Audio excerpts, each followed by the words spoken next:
Welcome to the Recruitment Mentors podcast. My name is Hisham Azuz. I'm your host, and today I'm really excited to be joined by Josh White.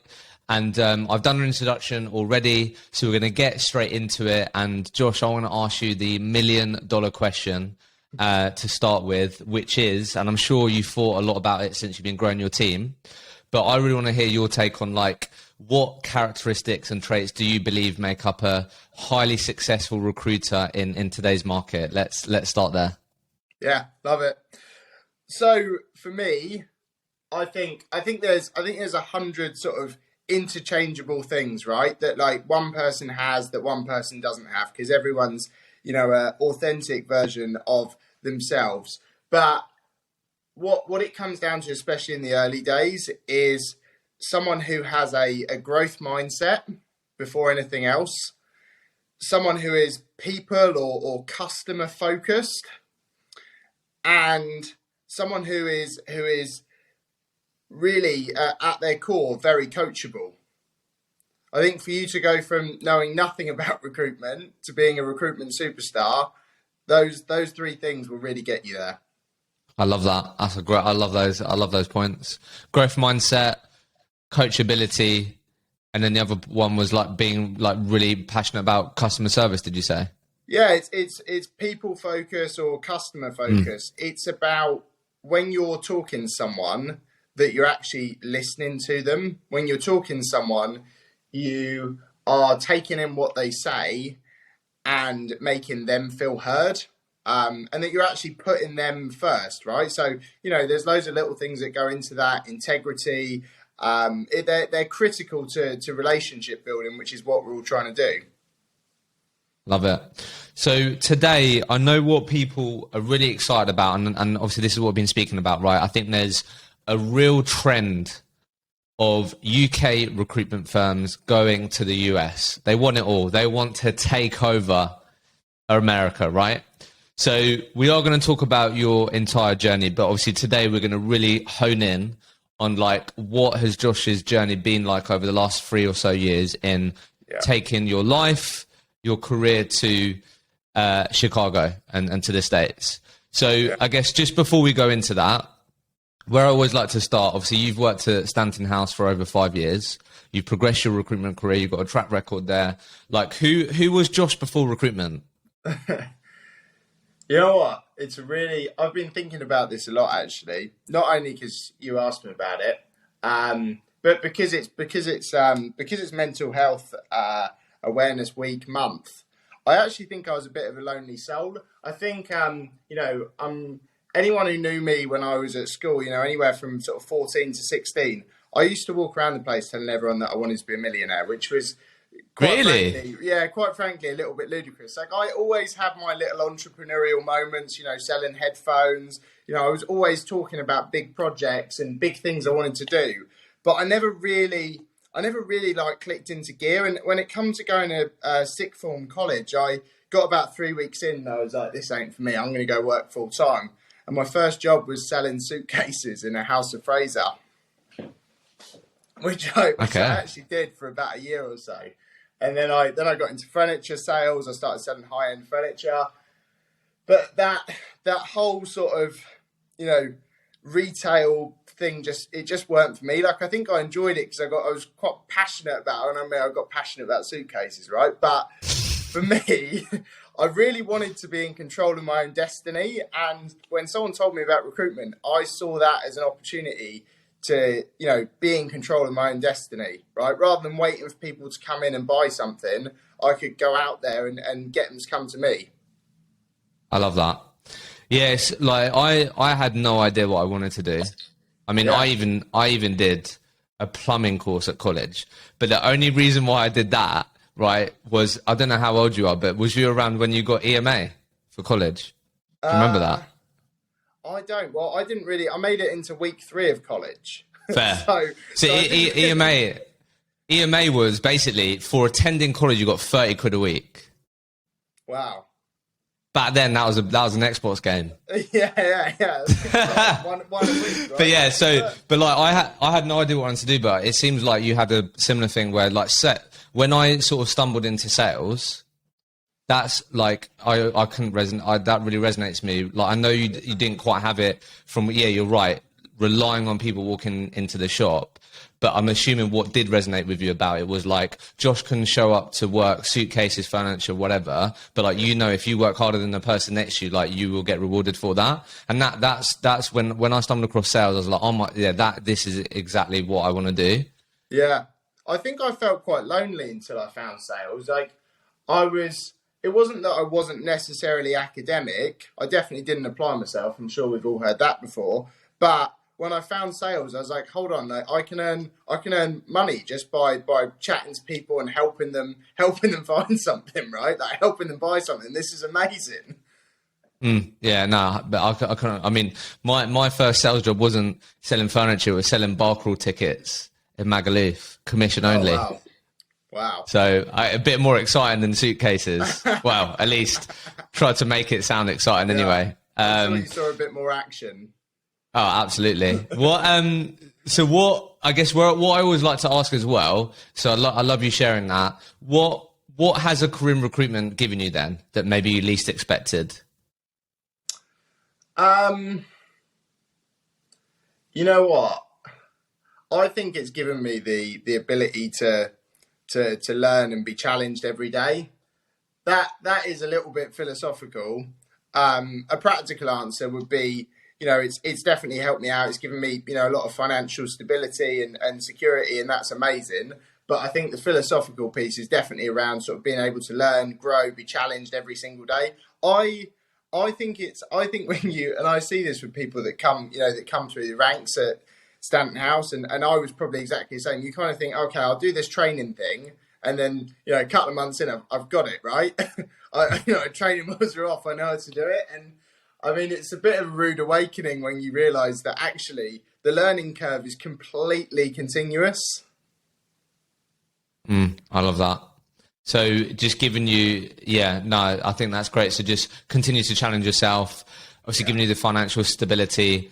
But yeah, it's obviously ended up giving you a lot more in terms of like just being able to control your own destiny from a sales standpoint. Exactly. I mean, it's also moved me out to the States, and I met my amazing fiance, so I've got to be very grateful for those things too. But yeah. Absolutely. Okay, cool. So I guess final question on the early days then, and then we'll get into the America stuff, which I know everyone wants to learn about. Just obviously, quite a common question, but I think sometimes it brings out interesting questions. I'm sure you can agree, but like there's probably never been more young people entering the recruitment industry than there ever has been before. With this sort of recruitment boom, the amount of vacancies, the amount of jobs that new people can get working on right away. Like knowing what you know now, what advice would you give to Josh starting out in recruitment and starting his career again, do you think? I would say prepare to work, prepare to be humbled and prepare to work with intensity and focus and discipline. I think especially, having worked before, and perhaps this would have been different if I'd come straight from university, having worked before, I had a bit of a baseline of like, right, what's it like to turn up to work every day? And recruitment was, certainly from my perspective, significantly harder than anything I'd done before. And I was, very humbled in the early days by trying new things and failing at them. You've got to prepare to fail and not let it throw you off. Like stay focused with it. Yeah. Yeah, it's tough at the beginning. Yeah. How long did it take to do your first deal? Oh, to remember? Probably longer than it should have. I reckon it was 4 or 5 months. It was a part-time contractor or interim who was like a non-qual financial controller. You always remember it, don't you? Yeah, you can't forget it. Yeah, mate, mine was decent. It was an old colleague. So he sorted me out. That's good. That's very memorable. Mine was pretty scrappy.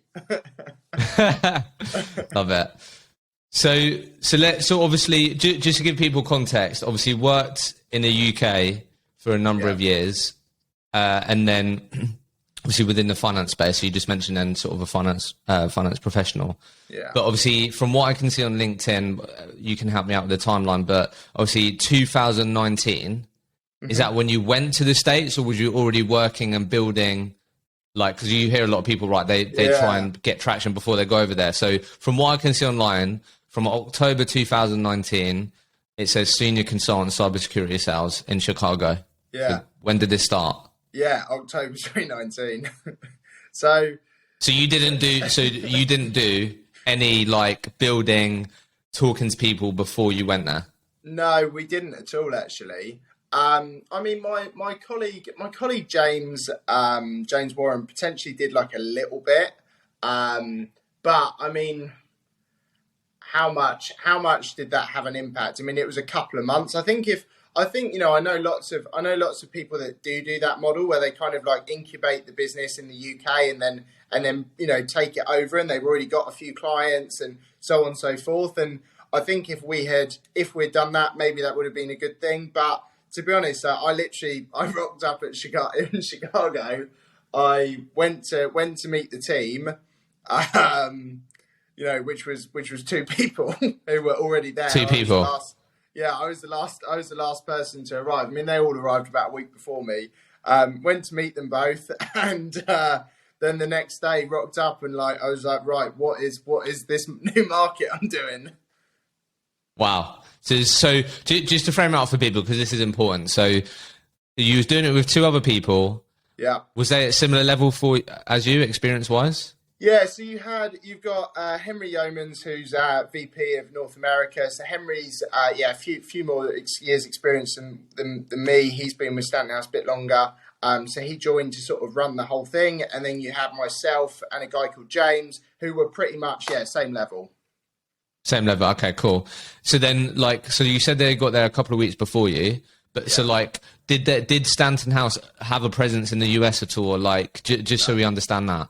Right. Okay. So let's break this down then, because that's nuts, right? So why? So obviously you said there this new market that I'm doing. Just talk to us a bit about cybersecurity and why that ended up being the market that you wanted to focus on, because that would be helpful for people. So when we set the business up in North America, we wanted to have a really niche focus. We all know, inch wide, mile deep is the way to go.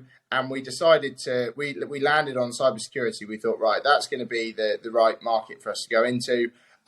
So we sort of split it up. We said, right, James is going to, do the sort of technical cyber piece. And Josh is going to do pre-sales, which at the time we didn't really know what that meant. But so today, what that looks like is we've got a team that recruit for corporate America, right? So they place technical cybersecurity folk to help protect and defend corporate businesses in the States. And then we've got my lot, which has expanded slightly outside of cyber now. But what we do is we predominantly place sales, marketing and customer success people into cybersecurity startups. Love it. Okay, and how long have you been doing that for then? That whole time you've been there? Yeah, I mean, I've been doing that since October 2019 now. Okay. So yeah, it was fascinating on day one trying to work out what it was. I remember I moved out there and the first thing I did was change my LinkedIn sales in Chicago, and I put cyber pre-sales. Like, I didn't even really know what it meant, to be honest, and I'm happy to admit that. And so first, it's amazing building out a market. Yeah, well, okay, cool. Right. I'm excited to get into this. So just the last bit of context for people then. So that's what it looked like when you were there. What does it look like today? In terms of team, what you did last year or whatever, let's just get that out of the way as well for people. Yeah, so last year, we started 2021 with three of us. Wow. The same three, because we didn't grow much in 2020 for obvious reasons. And today we are coming up to 18 people. Oh, wow. So what's you're on track to, what's your financial year? Is it January to December or? Yeah. So, we are on track as an office to do well over, our target for the year is 3.5 as an office. And already, both teams did over 200% in quarter one. Yeah, So on that we target. had our first sort of 2 teams worth doing, $1 million each, which is a good start to the year when when each team's target is 1.75. 1.7, yeah, that's mega. So what did you, just quickly then, final bit, what did you end on last year then, billings wise? The So team, do you know? me personally, I ended up on somewhere between 700. Yeah. Okay, nice. So let's break this down. So I guess the first thing that I have to ask you, because I think it's really normal for people, and it could be helpful for people that are going into this data that aren't. But just really quickly, like, because I'm sure you help people with this now. What's the advice, or what are the principles to like upskilling yourself in the new market that you're in? I think a lot of people can overthink this, be worried about it. So knowing what you know now, these things, like if I rock into your Chicago office tomorrow and I'm like, I know fuck all about cybersecurity, what are you telling me to do that can help me get there quicker? So then I don't feel really unconfident speaking to people. I don't feel like they're better than me because I don't have the information or knowledge. Like, just talk to me a bit about that quickly, because I think that's helpful for people. Yeah. So I think the market itself, look, in terms of recruitment, right? Recruitment's recruitment. So whether you're doing recruitment in the UK or you're doing recruitment in the US, fundamentally, like, in my opinion, the sort of the principles of the things that you need to do to be successful are the same. Now there are naturally nuances. So nuances would be, you're not gonna work a job with a client unless you've signed a contract with them, because contract law in the US is everything. So we measure success when we're not doing deals with how many clients are we signing up, right? And that's because if they haven't got a contract signed, they don't have to pay you, is what you said. Yeah, basically, yeah, basically. So we measure our success. It's a leading indicator for us as to whether or not we're winning. There are all sorts of little things. I mean, we're a completely perm business at Stanton House. I don't know. I can't really offer much of an opinion on the contract business. I'd probably say it looks scary, complicated, but we're not in a position. Well, I guess, sorry, mate. Well, sorry, maybe I wasn't clear. So, like, what I wanted to get your advice on was for anyone listening that like is going into like a brand new market that they don't know much about. Because you said like you didn't have a clue about cybersecurity. I was just curious. Yeah. Okay, like, cool. What's your advice to people to like upskill themselves in their niche that's been helpful? Yeah. Okay. So for me, I think if you're a podcast person, listen to podcasts, right? You can always find podcasts if you're listening to this, you're a podcast person, right? You can always find a podcast on your specialism, on your market. Go and listen to it, right? Like, try and absorb some of that information. But I think the biggest thing, and the thing that you need to do before you do anything else, is just go and talk to some candidates. And I was pretty open with a lot of people. Like, I said to people, look, I'm a recruiter. I just moved here from the UK.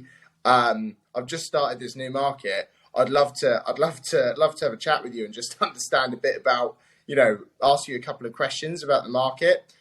The best way to learn is getting on the phone, in my opinion. You can do all the reading you want. And I used to be a big procrastinator, right? My first boss, Kevin Culverhouse, openly told our entire company once that he watched me read a FTSE 100 annual report before I tried to cold call someone.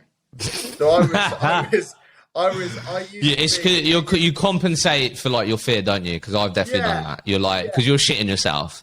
You're like, you are, yeah. And it doesn't help, right? I mean, it's not a good use of time.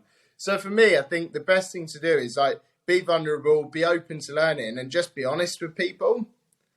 There will come a point where you need to not fake it till you make it, but you need to start. You ask questions in the right way, right? So we teach people how to have a good first conversation with someone without having to know everything about the market, and by them saying, hey, tell me a bit about what your biggest challenge is day to day.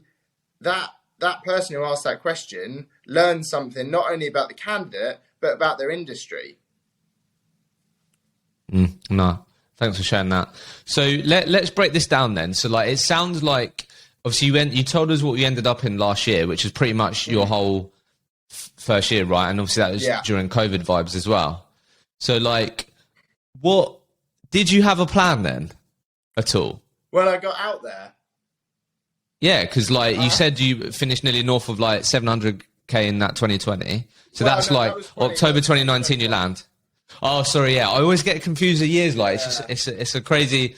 But okay, so let's break this down then. So basically, talk to us about people. Like, talk to us a bit about that first year then. Firstly, before we then go into the last two. That first year, did you have a plan? How long did it take to get traction?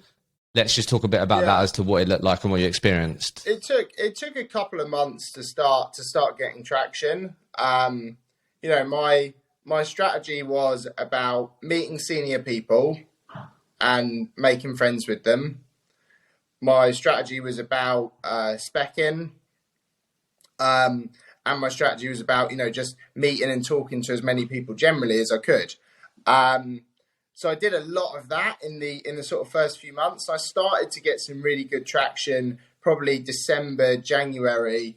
I did my first 2 deals in the US in sort of January, February of 2020. Okay, yeah, so like 2 to 4 months. Yeah, about that. So that was pretty lucky. We actually, you know, we had this massive gong. We had a budget to buy furniture for the office, and it was assigned to me. And I don't know, say it was $500, and I spent 95% of it on the biggest gong you've ever seen.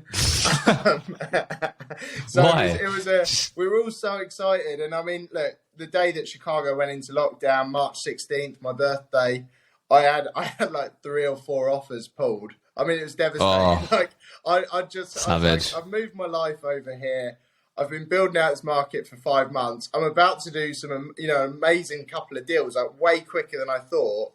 And now suddenly this has happened. Like, what did I do? And that year was rough. But do you know what? It was a great opportunity to build great relationships with great people, because I literally, like, I had no jobs to work, right? So I was proactively reaching out to senior people and making a ton of friends, right? I was meeting them, putting them through a sort of full sort of interview, giving them feedback, adding loads of value, keeping in touch with them. Like, I built some amazing relationships, and the relationships I built in 2020 are the ones that enabled me come to fruition. You know, like, I had 1 quarter last year where I built about 450k, which is, I mean, way more than I ever thought I would do in 1 quarter, right? It's possible. Yeah. And every single one of those deals you can track to those relationships built in 2020. So relationships then, is that important in the American market? Yeah, I think so. I mean this with, it's different. It's definitely different. So my perspective on this, having worked the US market and the UK market, in the UK, it's really, really hard to even like get a seat at the table sometimes with a senior stakeholder. Like, I remember, you know, spending 12 months trying to get hold of a CFO. Like, it was an absolute grind to like get sat around the table with them. But once you did, you know, you had something that you could really trust in. In the US, I find that, you know, people are nicer to a degree, right? Like, people in the US, people are, you know, sales is a more prestigious career than it is in the UK. People are less skeptical of salespeople. And what that means is it's quite easy to get a seat around the table with someone. It's easy to get a sort of engaged customer as such, or someone who you think wants to work with you. What's really hard is getting that, you know, that loyal status, getting a customer who sort of, you know, won't pick up the phone to anyone else but you. That takes a long time. What are the principles to getting to that point? I think the principles to getting to that point for me are about talking to someone not because you've got something, not because you need something, but just because you care about that person. I have so many customers now, you know, I mean, so many. I mean, you can only have so many relationships that are this strong, but I've probably got, I don't know, 20 relationships with people that I would genuinely say are almost, you know, professional friends, right? I know their kids' names. I know what they like to do at the weekends. That stuff takes a lot of time to get there. You've got to add value to them professionally. You've got to show an interest in who they are, both professionally and personally. And you've got to keep in touch with them. How can recruiters listen to this, add value to, because I'm sure everyone listening to this wants to have those types of relationships. Well, you'd like to think so. Yeah. But like, how can recruiters listen to this, Josh? Like, when you say add value, I understand that. And I have some ideas that come up for me, but like, just to go a bit granular here, like, what does that value actually look like beyond talking to them about jobs or candidates? Yeah. So every senior person I meet, I try and give them feedback. There is feedback you can give absolutely everyone, and feedback's a gift, but it's something that a lot of the time we feel a bit uncomfortable about giving. So, you know, I'll meet someone and I'll say, are you open to some feedback? You know, that's quite a critical part because someone has to acknowledge that they are happy to receive it. Most of the time people say, yeah, sure. And I'll always find something to give to them. I say, right, you know, I really enjoyed meeting you. Here's what I think, you know, you did really well. Here's a couple of things, and I'll, you know, give some examples. Here are a couple of things I think, you know, if you tweaked, you get a better outcome. And I'll give an example. I'll say, right, you said this. And if you said this, you would have, you know, people would perceive it much better, right? So I'm giving someone something which is, you know, could be life-changing for them. Because at their, you know, next interview, whether it's through you know, Josh or not, if they bring a technique or if they utilize some feedback that came from me, you know, they'll remember that. What does that look like for clients? That's really fascinating. I've got a great story to tell you about that. Give it to us. I had a customer, a client, who was introduced to me, and he said, I'm sick of recruiters telling me they're different. Like, what makes you different? And you know, I'm talking about customer experience and all the stuff that I really believe in. And he basically, he's pretty direct. He said, Josh, I'm not buying it. I've heard it before. He said that. He said, I'm not buying it, Josh. Yeah, he said, I'm not buying it. He said, what makes you really different? And I said, our interview process, when we meet candidates and we vet them, is more thorough than any experience you will ever have. And he said, okay, can you do it tomorrow at 9 a.m. with me? Wow. So I set up and I interviewed this potential client, and it got to feedback, and I was thinking in my head, I don't really know this guy that well. If I give him feedback and he doesn't like it, he's not going to work with me. But I thought, you know what? The right thing to do here is to give him feedback. And I'm not saying I tore into him, but I gave him very honest, objective feedback that he could work on. And I mean, I think they spent about 200 grand with us last year. Love that. And they probably did that end up being the thing that like he picked up on that was like unique or different? Probably you even showing up to do it was probably unique and different. How many people would then bottle it if he said that? Yeah.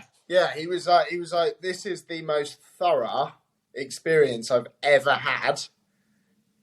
And he's like, you know, if you're going to put every candidate through this before they meet me, then you're my guy. You're going to save me a lot of time. Yeah. Love that story. Thanks for sharing that. It's all right. So, okay, cool. So we've got really doubling down on relationships, giving value, not being transactional.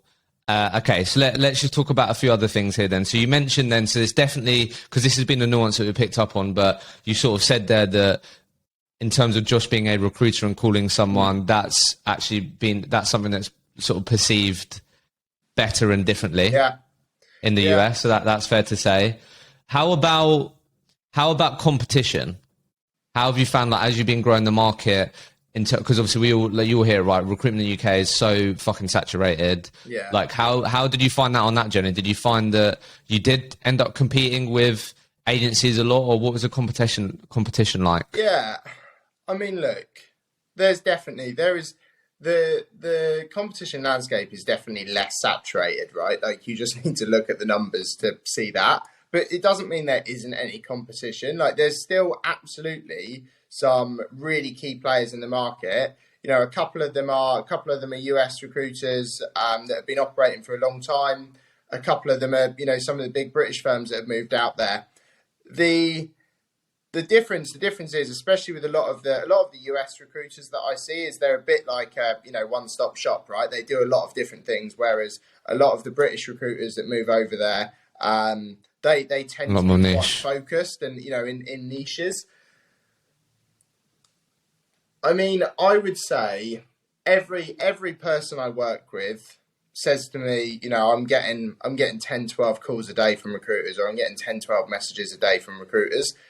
Because, yeah, maybe there's less recruiters here, but you've got, you know, hundreds of them sat in the UK that work in the US market.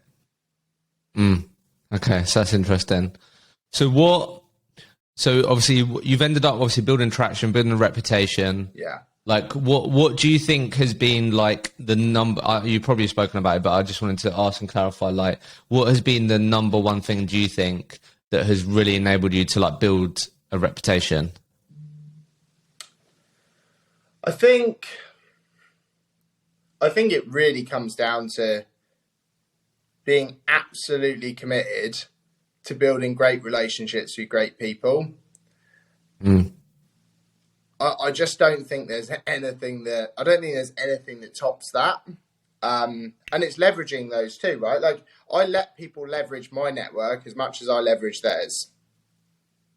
So I'm happy to introduce any of my customers to any of my customers, not because they want, like, we get a lot of, like, you know, cyber vendors that want to work with other cyber vendors on, like, alliances. And I very, very happily will introduce them, not to make any money out of it, but just because, you know, I'm introducing two great people to do, you know, great things. Okay. Nice. I've got some specific questions for you. Okay. Because I put a post out there and a couple of people asked some really good questions. So I just want to make sure we get them asked. I think this is a good moment because of what we've been speaking about. So I guess to maybe wrap up then, because we've been speaking a bit about it, and you've done a really good job of sharing what you've learned and these things. But one of the questions was, and I think a lot of people are thinking this, right, is like, what would you say are the main differences then in recruiting in the US to the UK? Yeah. So the point around relationships, I think you don't have to work as hard to get someone on the phone, but I think you have to work a bit harder to really build a great relationship with them. Loyalty. The second point is the point around nuances with contracts. You want to agree things up front. You want to get a contract, you know, in place before you start working on jobs.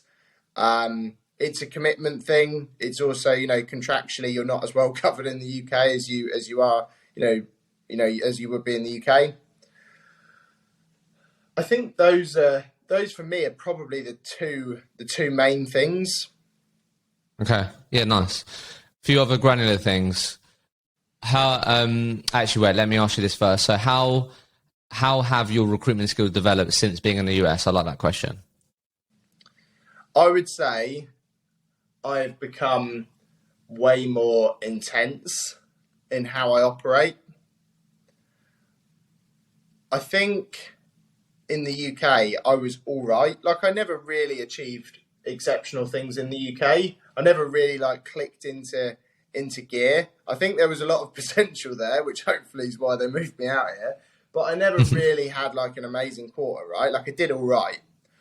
And when I moved to the US, I just, like, I was so, I mean, this was like my chance, right? Like I wanted this so bad. I still want it so bad. Like I want us to build something exceptional so much, and I'm so driven to do that.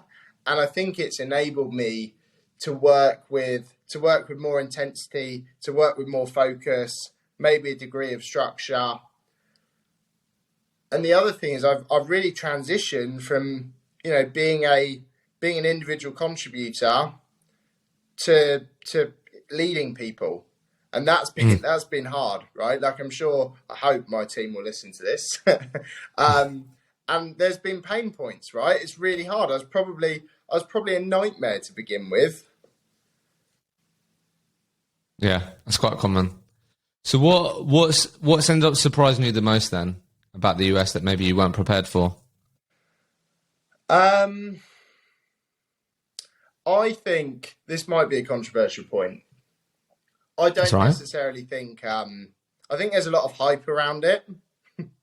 What, going to the US? Yeah, I think people are like, you go to the US, it's the, you're gonna, I heard someone say once, if you can build 200k in the UK, then you can build $1 million in the US.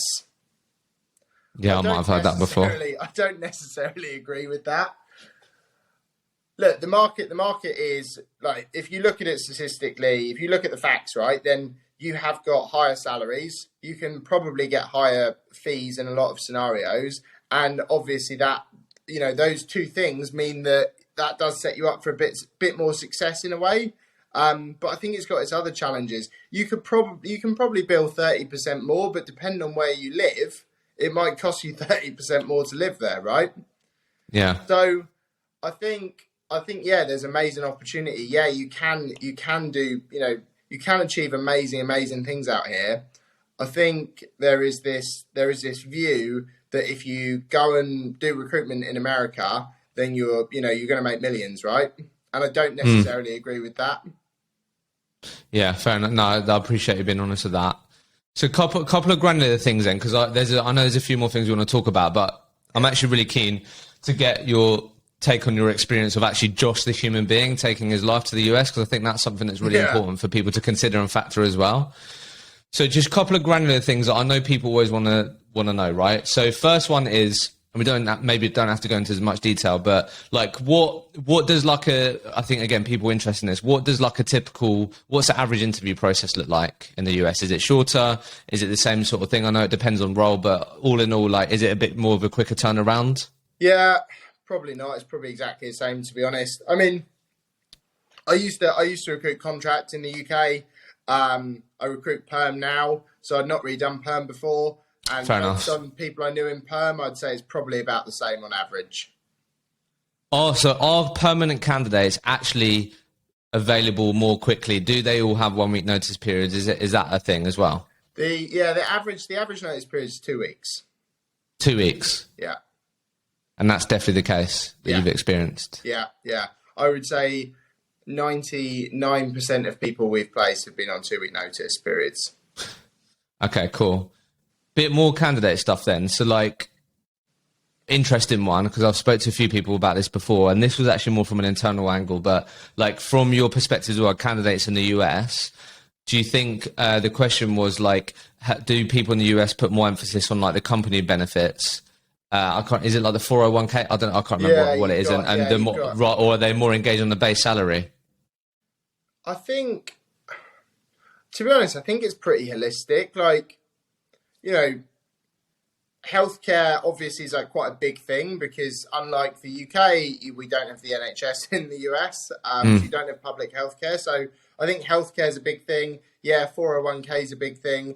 I think broadly speaking, though, like people always look quite holistically at the package. Quite a pragmatic way to look at it. But yeah, I'd say, you definitely, talk about these things, but there is, I guess, a classic. There's an expectation that like the healthcare will be broadly in line with what the market could be, and the 401k will be broadly in line with the market, and anything above that is a bonus. Anything down from that, you probably want to flag early on. How have you found COVID impact the remoteness that companies are willing to hire from?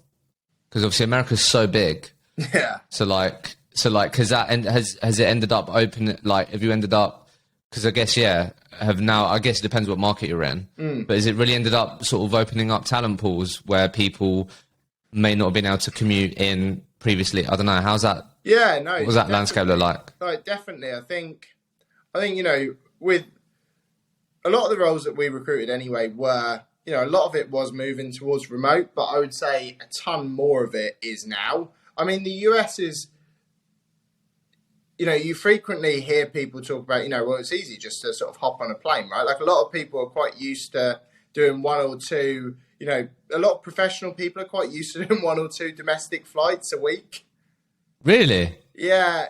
I remember like early on, like people saying, when we were setting the business up, they're like, oh yeah, get used to sort of like, hopping all over the place, going to New York for a meeting, going to San Francisco for a meeting and stuff like that. And I mean, that hasn't really materialized because of COVID and because there's one or two conferences a year, which we can go to and kind of see most of our customers. But yeah, that's probably the biggest shift is I think people definitely aren't traveling as much as they did a couple of years ago. Yeah, it's interesting. And then one that obviously people always hear about, so we've spoken about higher salaries, which can mean like bigger fees. But like, what about, you don't have to give me like the average at Stanton House, but like what's the sort of typical percentage that you end up working with customers on? Has it ended up being high? Because people said like 30% in the US. Like what's ended up being, what's quite normal? I mean, I think you get companies a bit like the UK, right? You get companies like that are, I guess, the bottom rate that you kind of see companies go, right, it's this or nothing, which is a bit like resonates with my experience in the UK is probably 20%. Whereas in the UK, say that's 15, right? That you might get on like a big account. There are definitely instances where you can get, 28 to 32, which is pretty decent. I heard about someone getting 40% once. I don't know whether that's a little bit unethical. Depends what they're delivering.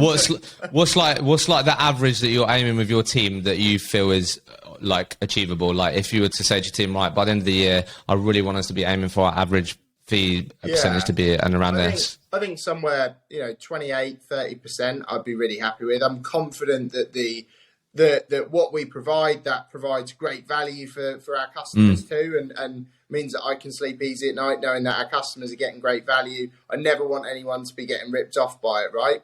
Yeah, for sure. Especially because it's quite a vulnerable thing. You're signing a contract with a recruiter you've never worked with before. That's quite an interesting point. Do you know what I mean? Whereas in the UK, you typically give them the, you bring the product to them and then you sign the contract in a lot of scenarios. But they're signing it before, yeah. Yeah. So when you're agreeing, you're agreeing a rate before you've delivered anything, it's quite an interesting thing to navigate because there's no product to go, well, here's proof of the value, right? Yeah, that is interesting. So is that when you then had to double down on obviously showcasing the way you work, experience, those things? Yeah, I mean one of the big things I do is I'll just send a list of people that they can call. So I'll be like, right, any of these 10 people, here are their email addresses and phone numbers. They will act as a reference for us. Yeah. So before I ask you about your own personal journey, then like, you've spoken about a few different things. I know this will be really helpful for people, but like, what if you were to start all over again? How would you do it differently? I think I don't know whether I would do anything differently. Okay. I think I learned so much doing it the way I did it, and maybe I would have. Okay, here's one. I think my business development strategy was probably a little bit like too many eggs in one basket to start with. I don't think I did enough sort of spec in and stuff like that. And I mostly focus on building senior relationships, which is kind of naturally what I'm good at. So I think I could have, I was uncomfortable in a new market, in a new city. And I think I probably was a little bit, I wanted to stay in my comfort zone to a degree with the way that I worked. Like I wanted to, right. I was attracted to working in the way that I felt was best for me. Whereas actually, my colleague James, he, got there and started doing a lot more spec-in. And I think he had a few sort of earlier wins, and it probably put his market a few months ahead of mine. Yeah, fair. So people in the thick of it now, right now then, or on the journey, like, or people that maybe are at the very beginning of the journey, like what would your advice be to them to sort of wrap this all up? I would say reach out to loads of people and ask for a ton of advice, right? And put it into action. I would say keep your strategy quite broad. Like, work out what your operating model is really quickly. I think I'm not trying to overcomplicate recruitment, but I think when you're building a market, you need to fundamentally understand what are the things that you need to do on a weekly basis that are going to get you to where you are, right? Because when you're sat in a mature UK business, you've got people who are telling you what that is. When you're building a new market in a new country, you're kind of in the driving seat on that. So it's something I always push myself on. And when we expand into new markets, it's a big focus is what are the, 3 things, the 5 things that you need to do on a weekly basis to say, do you know what, I've had a great week. I'm going in the right direction. Yeah. Well, and we'll just give an example of one of those things. Is it like have X number of candidate regs per week, those types of things? Spot on. So like mine would have been like get a spec out every week. So spec a senior person out every week. Meet 3 senior people. Line up 4 senior meetings. It's stuff like that. It's about measuring that meaningful input so that you can really benchmark whether or not you're on track. Yeah, and if because then you can look at leading indicators that you are. Yeah, exactly. So as we come to the end here, like last 5 minutes or so, I want to make sure I ask you, like, because I think whenever I speak to people that have made the move, I think sometimes this can be overlooked. So, like, what was maybe challenging for you personally when you first, obviously it helped that you were with 2 other guys. Yeah. Then if you lived together or whatever, but like personally, what was that journey like for you in terms of like actually building social circles there, all those types of things, like the stuff that isn't work, right? Because you're not fucking working 24 hours, like you're living in Chicago. So like, what was that actually like? Well, that's one of the hardest things, right? Is to not work 24 hours because you've just moved somewhere to build a business and you don't know that many people. It's really, really easy to just like be plugged in all the time. And I was definitely a bit like that. Look, I mean, I'll say this, and my friends and family know this, I was really ready for the move. Like, personally, as soon as I got there, I was like, I feel happy. I didn't know I was a bit miserable in the UK. Like, I don't know what it was. It was like something clicked in me. So I was really ready for it. But look, it's really vulnerable. It feels like you're on holiday. It feels like you're on a vacation for the first few months. And that is a bit mental because it means that you eat out every night. You spend loads of money. Big advice that I'll give to anyone moving to the States: move here with a load of money saved up. I didn't, really, and I ran dry pretty quickly. Yeah, but yeah, you just live like you're on holiday. You live, and it's great fun. And the first time it didn't really resonate with me until the first time I went home. I flew back for Christmas. I moved end of October, so I went back for Christmas. And when I left my family after Christmas, that's when it suddenly, like, I sat on the plane and I was like, oh, I live somewhere else. Like, that's the moment that it really hit me. Whereas before, the previous couple of months, I was like, this is amazing. I'm on holiday, right? Yeah. But I think, put yourself out there. I went on a lot of man dates. I'd like... Yeah? I don't know, like maybe I'd be at a bar or something and, you get chatting, having a laugh, and I'd go, look, I promise I'm not coming on to you, but do you want to ever go for a beer? And I made quite a lot of friends by doing stuff like that. Like, I just think you need to, it's quite a weird thing to make friends as an adult, right? Yeah, as you get older, because by then you've sort of got your circle of friends, haven't you? Yeah, and you typically... obviously you're in Chicago, is there an expat culture or community there, or... Yeah, there's a Facebook page called Brits in Chicago, which is Really? There's probably one for every state, to be fair. yeah, there probably is. Which is mostly like middle-aged people who live in like right in the suburbs, right? Like, but you do find like there's probably now a group of like, you know, we've got a Brits in Chicago WhatsApp group, and there's probably 20, 30 of us, something like that. So we've built up quite a good little... How did you end up meeting each other? Now. Just on like seeing each other on like LinkedIn and stuff like that? Yeah, on that Facebook page, Brits in Chicago, we found a couple of people, found people, you know, just going down to like the Irish bars, like when the Euros was on, you know, you'd see someone sat by yourself. There's a lad that moved here last year that we saw sat by himself at the Euros, bless him. And oh, wow, that's mega. Yeah, that's class. Just, I mean, there's a lot of camaraderie. I think the cool thing about that is you've instantly got something in common. Yeah. Because you've moved your like life over there, so like you've instantly got common ground of like how have you found it? Yeah. What's been the weirdest thing so far? What visa are you on? What visa are you on? Do you know what I mean? All that. So like, yeah, that's cool. Yeah. So overall, then I guess I'm sure there's been some challenging times, but overall, it's been like it seemed like a real sort of you as a human being, like a growth. Just you've really grown as a person, which is really cool. Yeah, dead happy. Yeah, I love that.